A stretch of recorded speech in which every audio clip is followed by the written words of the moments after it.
charge of questions today. I nominate Chad. All right. You want the sound clip, so we get you what you need, and then we'll get on to the rest of these guys. All right, so just to start off, where are you guys right now? How are things progressing? Well, we're to the point where we need to scrimmage. We got to get up and down and let them go a little bit. You can only practice so much, and we got to get the officials in here too, blow some whistles. We try to do a good job of calling fouls, but it's not the same as you get the real guys in there. So get our fans in there. It's really tomorrow's about having our fans get a chance to see our guys, get everybody excited for our season. And but the guys been working really hard. But it's time to let them play a little bit, have some fun tomorrow, and try to get better. Use it obviously to try to become a better team. But it's good. It's going to be good to get out in front of some people. Has there been one guy yet so far, whether he's a newcomer or somebody back from last year, who's really opened your eye that guy improved or that guy surprisingly? I don't think so, because I think we got a good team. We got a lot of good players. So right now, I think the best thing I could tell you is we don't have that one guy that's not playing well. That's good. So that's a good thing. We don't have anybody that doesn't belong or doesn't fit in. So we've been able to make a lot of progress because of that. But you'll see some differences. Probably the biggest one of people will be Corey DeBerry's. Probably instead of 290, he's 260, give or take 1 or 2 pounds. But it's a big difference for him, and I think it's really helped his reaction time, his endurance, and I think he got a lot of confidence going in the NCAA tournament, and he had a big off season. Probably something you may have addressed before, but what did these guys show you last year when you weren't around and they were still able to accomplish what they accomplished? Well, I think, last year we had very simple goals, try to get better and improve all year, because we were completely starting over from losing the seniors we had lost the year before, and they did a great job of that. And we didn't really focus on who was coaching the team. So I think we showed a lot of character last year, and maintaining our expectation levels and ignoring that everybody else thought we were not supposed to win, not supposed to make a tournament, not supposed to win games. And I think the guys showed a lot of character. So I was really proud of them. But that being said, it's time to build on it. Aside from getting out healthy, which is obvious, what would constitute a good day for you tomorrow? Well, every day of practice, nobody gets hurt. It's a great day.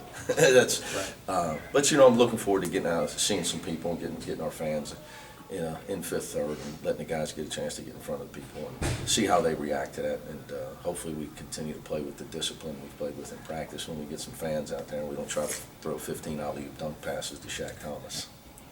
Speaking of Shaq, excuse me, he seems to have finally put on some weight. He looks a lot stronger this year. Yeah, Shaq it's not like the rest of us. It's a struggle for him to put on weight. But he's finally been able to get something to stick to his body. And he's worked hard. He wants to have a big year. And just trying to work with him in the offseason about how he can be more effective 10 feet and in. Too many people focus on his perimeter shot. He works hard at it every day. He works hard at shooting with arc every day. It's not like he doesn't know. It's not like he doesn't practice it. But the truth be told, with his athletic ability and the way he can get to the paint with the basketball and the way he can rebound the ball, he can be most effective 10 feet and in, and finishing at a higher rate, percentage-wise, is the key for him. Sounds a lot like what you told Justin Jackson a couple years ago. Yeah, just I think what happens sometimes with young players is they focus on what others think they need to do to be an NBA player, and they lose sight of what they need to do to become an effective player. And I think Shaq's got to the point now where I think he's starting to embrace what he can do well and try to accentuate that instead of focusing on things that maybe are not his strengths. It's very similar to Justin Jackson. So I think he knows it's his last year. Guys tend to listen a little bit more when they know they're running out of time. Did you emphasize that with him more this year than you have in the past? Not really. I think sometimes. And especially in our sport, sometimes reality, it takes a while to set in for certain guys. It's just the way it is in basketball. How is he defensively? Well, I'm concerned with Shaq defensively being taller than most of the guys he's defending with the new rules, where he cannot use his hands. He's got to really use his size and stay away from people. With the new rules, he's got to make sure he keeps his hands off of people. It's never, for him, it's not a lack of effort. It's just he defends a lot of guys. In this day and age in college basketball, we're a very big team. We're abnormal. really at four positions: point guard, 3, 4, and 5. Guys are all guarding smaller people. Hence the change in our defensive philosophies a lot last year, trying to use our size. Shaq's got to keep his hands off people. I'm concerned about the new rules with him with the hand check, but his effort's always there. Has he seemed to buy into this new, well, whether it's new or not, into your emphasis on Yeah, it's not new. around the basket? Well, it's finishing better around the basket. Yeah. You know, he's always tried to get to the basket. He's struggled at times where he takes way too many acrobatic shots that leave the fans saying, boy, he's a great athlete, he has great potential. You know, potential's for little kids. You know, he's a senior in college, he's got to have production. To have production, you got to shoot with balance, with two hands, you take shots that you can make at a high percentage and shots you can follow, and you got to get to the free throw line. So, you know, I think that's going to be big for him as well, the more he can get to the free throw line. But his rebounding is just as important. It's something I've been relentless about with him for 5 years. He seems to be more in tune to the things this year, which is normal for a senior. Do you think, I can ask him this, but do you think it helps that he saw what they did for Justin when he? I think maybe a little bit. I think that the tick-tock of the clock has a lot to do with it. On a personal note, as a competitor, someone who loves your job, you have to be a little bit excited to lead a team back into the gym again, where there's fans and cheering and stakes. I mean, you have to be excited about this moment now. Yeah, well, you know, you don't take stuff for granted. Yeah. You know, but just what I can tell you in general is just, you know, when you go through what I went through, you appreciate just being healthy one day at a time, and you realize that it's not promised. You don't, you know, you think you got your life all planned out, and then something happens to you, like it happened to me last year, and you realize that you have no control, Right. and you really understand that. You just so you appreciate coaching practice. You know, you appreciate everything, and try to enjoy it a little bit more probably. You talked about the rule changes. How much emphasis is there on the shot clock and the freedom of movement and the things that they're going to focus on this year? Yeah, I mean, I thought hopefully it'll be an advantage for us, the rule change stuff, because we're a team that's, as you know, we were eighth fewest fouls in the country last year. So we're a team that really tries to teach how to play smart defense without fouling.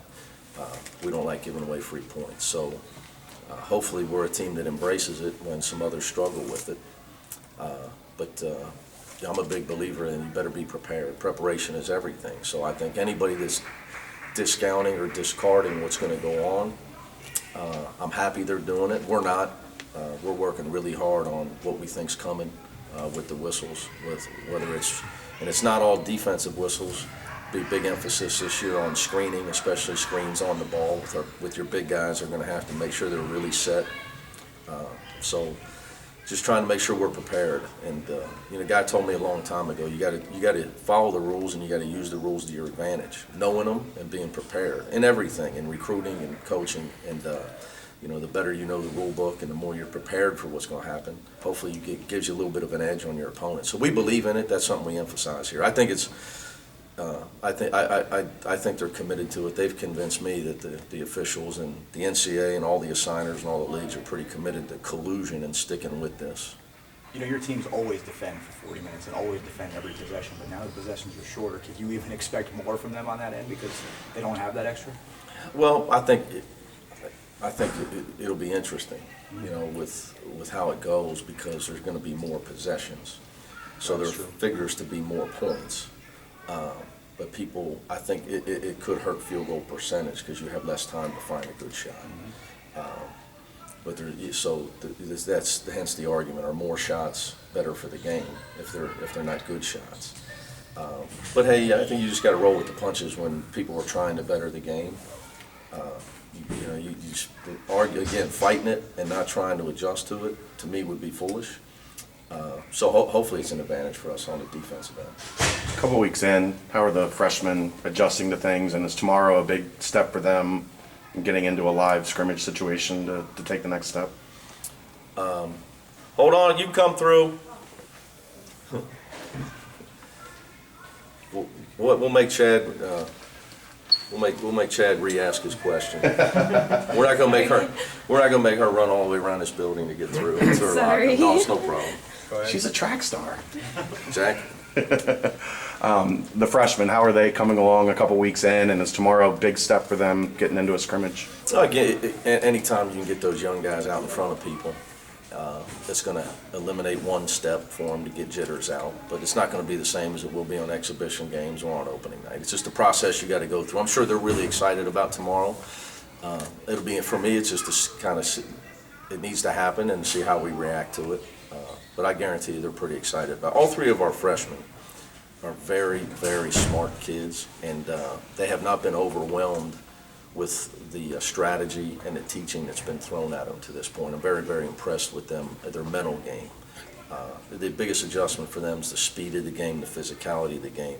Because the closer you get to the real basketball, the tougher it gets to be effective out there. But intellectually, these guys are really sharp. I'm really impressed with them. Thank you, guys. There you go.